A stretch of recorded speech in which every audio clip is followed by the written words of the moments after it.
home with a red ending. Some of you guys have heard it and stuff. We want to do it again. Oh, no. Yeah. Yeah. It's like anthem, huh? Okay. This is called Quarter Life Crisis, I guess. We are the people of quarter life crisis. We members of the discontent, disinclined, and dissatisfied. At 14, I learned the mathematics of 14 times 4 means a quarter life crisis at this age equals to death at 56. At 20, I had my 50.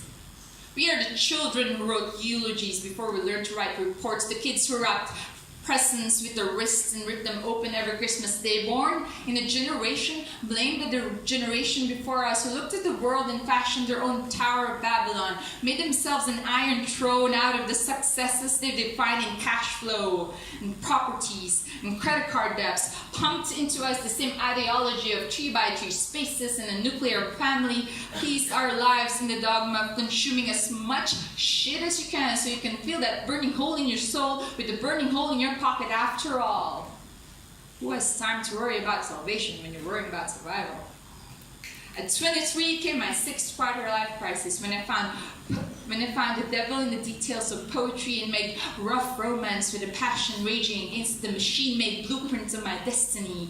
Played passive-aggressive love-making with disillusionment and the throbbing madness inside my chest that wants to be bigger than the office spaces reserved for me. We are the dreamers who didn't stop in secondary school when they warned us that music can make a career and poetry won't get you money. And we were mocked that we tried.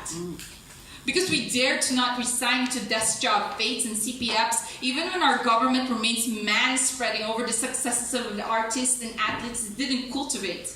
We spoke against the tick boxes they create, so they tried to control the volume of our rage. Once, I met a boy whose voice could raise goosebumps of the dead. He squeezed his body to the smallest form it could get, even though his melodies could have swallowed black holes, only to be wrapped up in a gift case by people who believed in chaining talent like a dog, boxing it in a contract and mass-producing it like livestock. We are the generation stamped with an expiration date, downed our fear with death of whiskey, and played with the hangover we regurgitate the next day, fashioned them into memes. They said our humor's getting as black as how we like our coffee. Well, I say, they haven't tasted our souls yet. We are the comic panel of a goat screaming into oblivion because we've grown to resist taking this world at face value, learn to grab its head and make it look us in the eye and ask it, demand it, beg it to question, is there more? We are the artists, spending our days crowding spaces. We park lingerers, we projector hordes, sharing duty-free gin and warm tonic, mouthing every line to Fight Club unironically, because we are all Jack's broken. We are all Jack's bleeding hearts, consecrated by the sincere understanding that the things you own end upon you. So we destroy industries, doesn't matter which, golfing, napkins, banks, started disposing of that which is unnecessary, started embracing the self-sustaining that they soon feared that we might just stand up on our own 2 feet one day. So they called us names, like snowflakes. Which is ironic because in a few years' time there would either be no snowflakes or like a hurricane of it.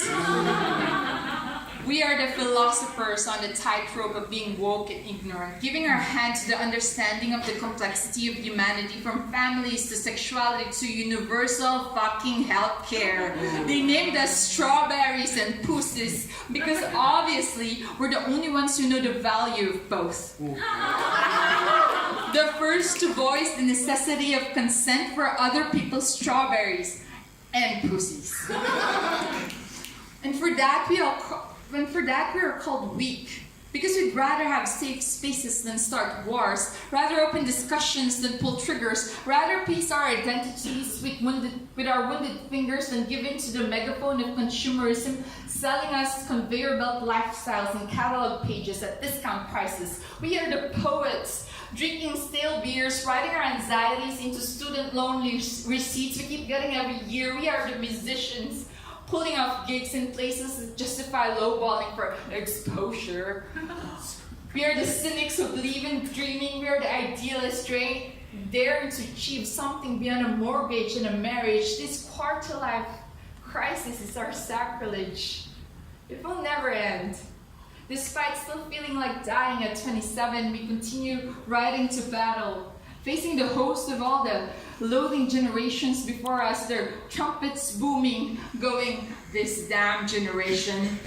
Yet we will be unbowed, unbent, unbroken, because ours is the fury. This world is our future, our family, our duty, our honor. We may not know everything. We may even know nothing. But like it or not, the millennials are coming. Hear us roar. That